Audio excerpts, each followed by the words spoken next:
رب کے نام سے جس نے پیدا کیا آدمی کو خون کی پھٹک سے بنایا، پڑھو اور تمہارا رب ہی سب سے بڑا کریم جس نے قلم سے لکھنا سکھایا آدمی کو، سکھایا جو نہ جانتا تھا۔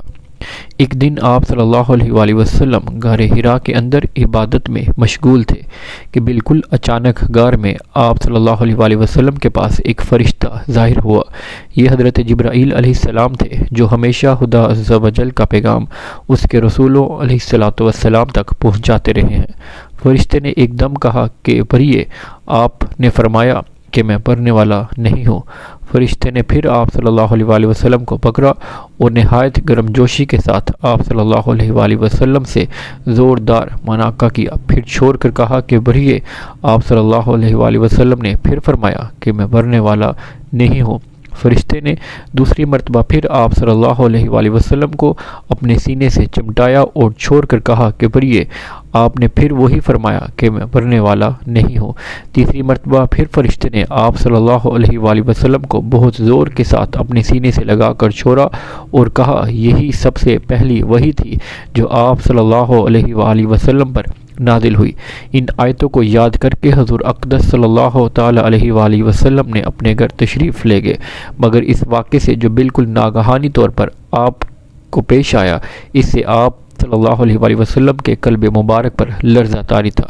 آپ نے گھر والوں سے فرمایا کہ مجھے کملی اڑاؤ، مجھے کملی اڑاؤ۔ جب آپ صلی اللہ علیہ وآلہ وسلم کا خوف دور ہوا اور کچھ سکون ہوا تو آپ صلی اللہ تعالی علیہ وآلہ وسلم نے حضرت بی بی خدیجہ رضی اللہ تعالی عنہا سے غار میں پیش آنے والا واقعہ بیان کیا اور فرمایا کہ مجھے اپنی جان کا ڈر ہے۔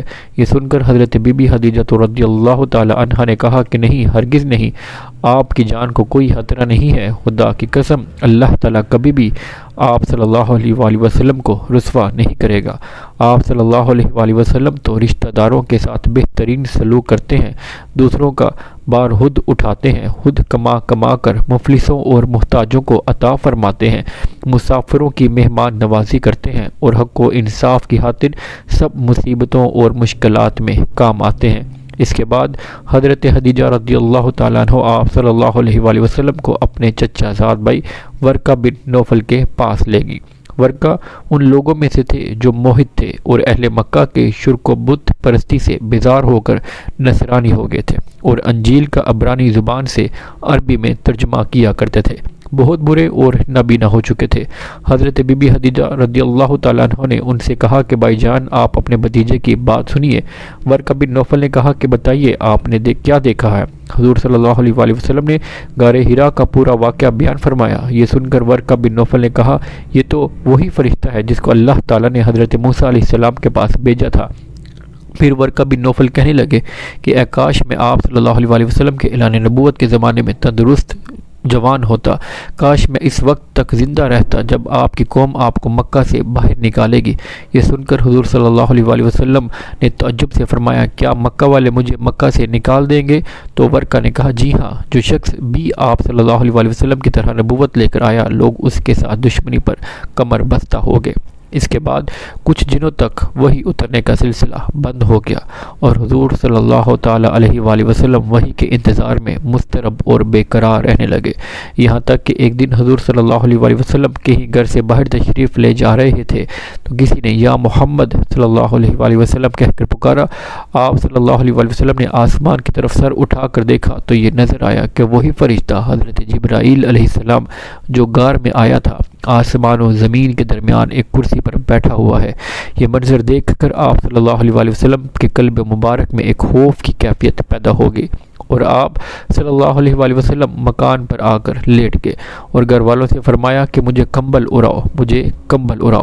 چنانچہ آپ کو کمبل اوڑھ کر لیٹے ہوئے تھے کہ ناگہاں آپ صلی اللہ علیہ وآلہ وسلم پر سورہ مدثر کی ابتدائی آیات نازل ہوئی اور اب تعالیٰ کا فرمان اتر پڑا کہ یعنی اے بلا پوش اوڑھنے والے کھڑے ہو جاؤ، پھر ڈر سناؤ اور اپنے رب کی بڑائی بولو اور اپنے کپڑے پاک رکھو اور بتوں سے دور رہو۔ ان آیات کے نزول کے بعد حضور صلی اللہ علیہ وآلہ وسلم کو اللہ تعالیٰ نے دعوت اسلام کے منصب پر مامور فرما دیا اور آپ اللہ کے حکم کے مطابق دعوت حق اور تبلیغ اسلام کے لیے کمر بستہ ہو گئے۔ سورہ مدثر آیات 56 نزول وحی کی جگہ مکہ۔ پہلی آیت کے لفظ المدثر کو اس صورت کا نام قرار دیا گیا ہے۔ یہ بھی صرف نام ہے، مضامین کا عنوان نہیں ہے۔ زمانہ نزول: اس کی پہلی 7 آیات مکہ معظمہ کے بالکل ابتدائی دور کی نازل شدہ ہیں۔ بعض روایات جو بخاری، مسلم، ترمذی اور مسند احمد وغیرہ ہیں، حضرت جابر بن عبداللہ سے منقول ہیں۔ ان میں تو یہاں تک کہا گیا ہے کہ یہ قرآن مجید کی اولین آیات ہیں جو رسول پر صلی اللہ علیہ وآلہ وسلم پر نازل ہوئی، لیکن امت میں یہ بات قریب بالاتفاق مسلم ہے کہ پہلی وحی جو حضور پاک صلی اللہ علیہ وآلہ وسلم پر نازل ہوئی وہ اقرأ بسم ربک الذی خلق سے لے کے ما لم یعلم تک ہے۔ البتہ صحیح روایات سے جو کچھ ثابت ہے وہ یہ ہے کہ اس وحی کے بعد کچھ مدت تک صلی اللہ علیہ وآلہ وسلم پر کوئی وحی نازل نہیں ہوئی۔ پھر اس وقفے کے بعد جب عصر نو نزول وحی کا سلسلہ شروع ہوا تو اس وحی کا آغاز سورہ مدثر کی انہی آیات سے ہوا تھا۔ امام ظاہری اس کی تفصیل یوں بیان کرتے ہیں: ایک مدت تک آپ صلی اللہ علیہ وآلہ وسلم پر وحی کا نزول بند رہا اور اس زمانے میں آپ پر اس قدر شدید غم کی کیفیت طاری رہی کہ بعض اوقات آپ پہاڑوں کی چوٹیوں پر چڑھ کر اپنے آپ کو گرا دینے کے لیے آمادہ ہو جاتے تھے، لیکن جب کبھی آپ کسی چوٹی کے کنارے پر پہنچتے، جبرائیل علیہ السلام نمودار ہو کر آپ سے کہتے کہ آپ اللہ کے نبی ہیں۔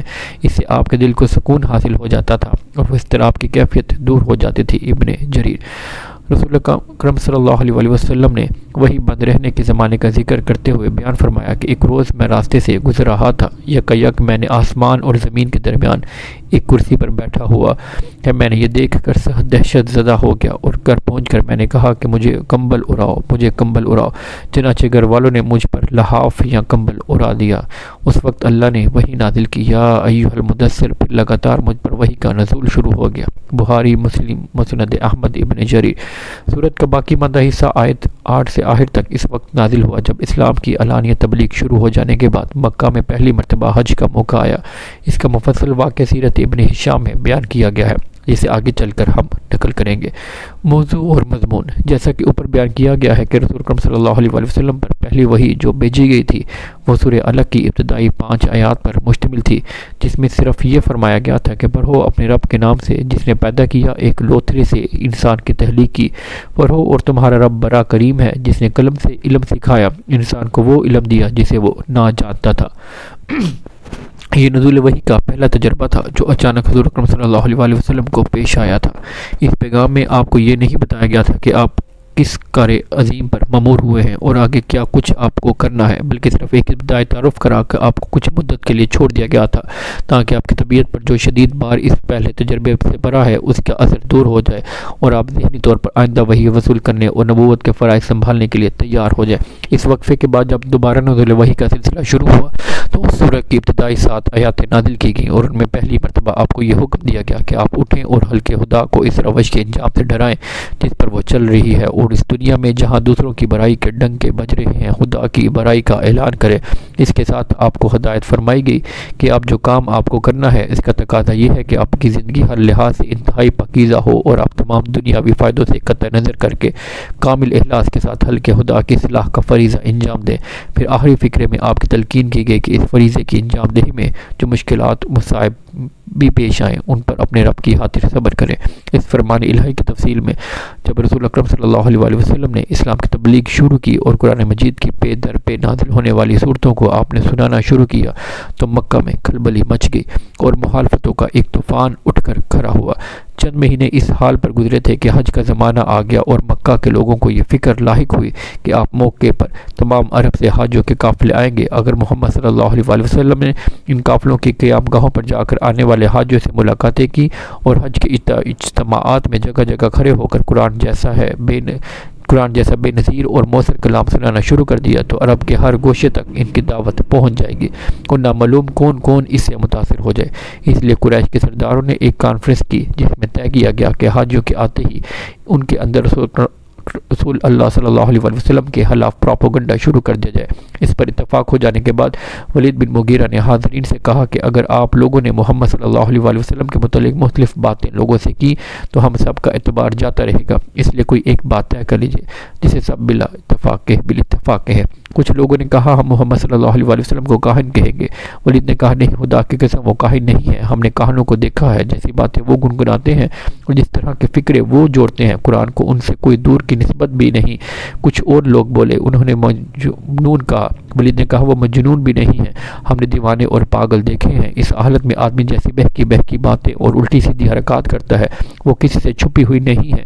کون باور کرے گا کہ محمد صلی اللہ علیہ وسلم جو کلام پیش کرتے ہیں وہ دیوانگی کی بھر ہے یا جنون کے دورے میں آدمی یہ باتیں کر سکتا ہے؟